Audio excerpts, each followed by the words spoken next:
Welcome back. Today is day 3 of New Zealand Mental Health Week. This is episode 13 of Me, Myself and Mental Health, and we are going to be talking about body image. Body image or body insecurities is something that I believe impacts everyone at some point in their life. It is far too commonly associated with being a female thing. It's not an exclusively female thing. I do believe there is certainly more pressure on women through the media to look a certain way than there is on men, but that doesn't necessarily mean that body insecurities only impact women. Men's health and the way that male celebrities that aren't comedic characters are portrayed is still, this very sort of action figure physique, and actually that's something that's prevalent in the gay scene in particular. There's a certain level of stigma attached to being skinny or being fat. If you're fat, then you have to be hairy so that you can fit in the bear box. If you're skinny, then you have to kind of be sort of very fresh faced and pixie like to be in the twink box. It's all just a massive pile of wank. Like for me, for a scene that is supposed to be so much about being free and being open, it's also a scene that has a box for absolutely everything, but not necessarily in a good way. When it comes to the media, there's always eyes on, oh, this celebrity is 8 months pregnant, but look, they've put on weight as well. Oh my fucking god, they're making sure that their child is looked after. That's mind blowing. Recently, there was an image Khloe Kardashian had posted of herself that was airbrushed to fuckery, and everyone jumped on her about that because soon after there was a video of her from that same day in that same outfit, and it was very, very obvious how aggressively that picture had been photoshopped. I don't support the fact that people like the Kardashians and cast from things like Love Island and Geordie Shore and all this stuff promote things like detox teas. All that is a diuretic. It is not going to help you lose weight in the long term. It's not going to do anything apart from make your insides feel shit and get rid of some water weight. That is it. But they promote it as if to suggest that you will get a body like theirs by having it. They look good because they have the money to have a nutritionist and a personal trainer, and in some / most cases, cosmetic surgery. It is not done with a detox tea. For them to put their image out holding a box of this stuff to their millions and millions of followers is dangerous. But why do they do it in the first place? Why did she feel the need to completely alter her appearance to tens of millions of people? Because that same pressure has been put on her as well, and they are in the public eye, and so therefore feel the need to look this way, that the papers and the magazines that make their money have decided they should look to be accepted. God forbid any of them ever actually put on any weight or leave the house without a wig and makeup and all this shit. It's so much pressure from media to behave and to look a certain way, and people fall for it all the time. But it's not exclusive to media. I'm not in the media, my friends aren't in the media, but those pressures still exist. For me, as I've always been a bigger person, when I moved over to New Zealand, I was a lot bigger. I think I was 116 odd kg when I moved here, and I was never aware of just how big I was until I wasn't as big. And then I looked back and was like, holy shit, like I was a big boy. But I ended up losing a hell of a lot of weight very, very fast. I had kind of hit a rock bottom and I needed something to focus on, and that thing was gaining some control. And I went from 115 kilos to 83 kilos in, I think it was about 4 months. It was very rapid. And when I got down to that weight, I felt and looked good for a hot minute, but I found it really hard to maintain that weight. And I hit a point where I would start feeling really shit and really frustrated with myself if I went from 83 to 84.5 over a period.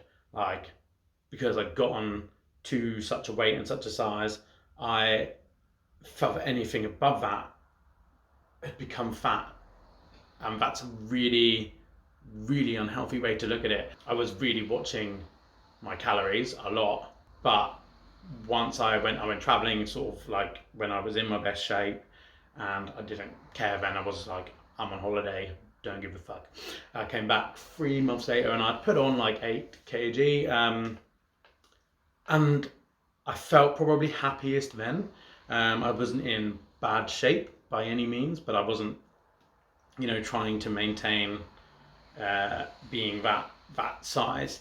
But because I'd sort of only put on that much weight and I've just been traveling around and not really doing any exercise and whatever, I was like, oh, it's fine. I'm not going to put that much on. And then slowly it crept up. And now I sort of generally sit at around about sort of 93 to 95, fluctuating, which as a weight is fine, but currently I'm in the worst shape I've been for sort of maybe 3 years, and that's something that started to bother me. I started noticing that I wasn't comfortable being in photos that other people took because as someone who does photography as my job, who does videography, who spends a lot of time in front of the camera, I know the best way to shoot me, for me to feel comfortable with how I look in it.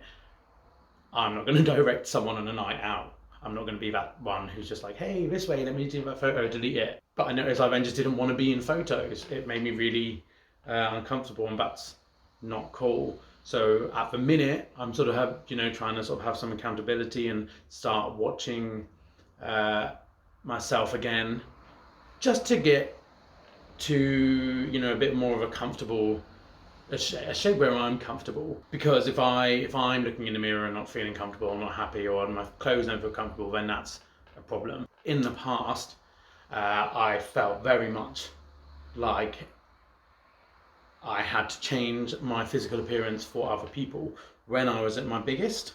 I still got attention. After a conversation with a friend of mine about who their type is, I changed my mind on this. But when people were attracted to me because of my size, I felt like a fetish, which I've been taught that is a level of ignorance that is, as much as some people like blondes, some people like muscly, some people just like bigger people. But because of my own insecurities, I felt like I was a fetish, I guess, and it made me feel uncomfortable, and that had a hand in my pushing to lose so much weight.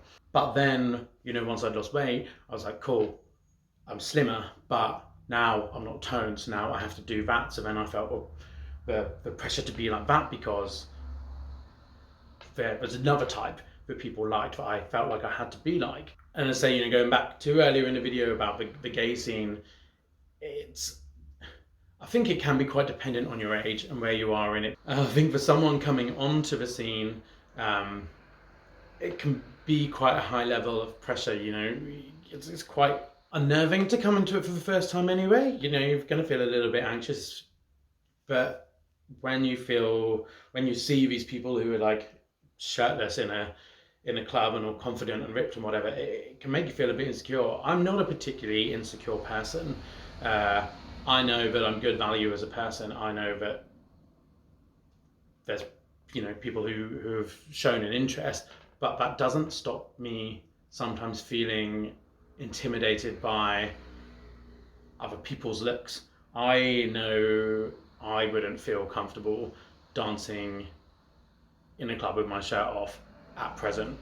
But when you are in a club and people are dancing half naked and all, looking like bloody Marvel heroes and whatever, I've found times, if I'm having a bit of an insecure day, where it will literally just stop me dancing altogether.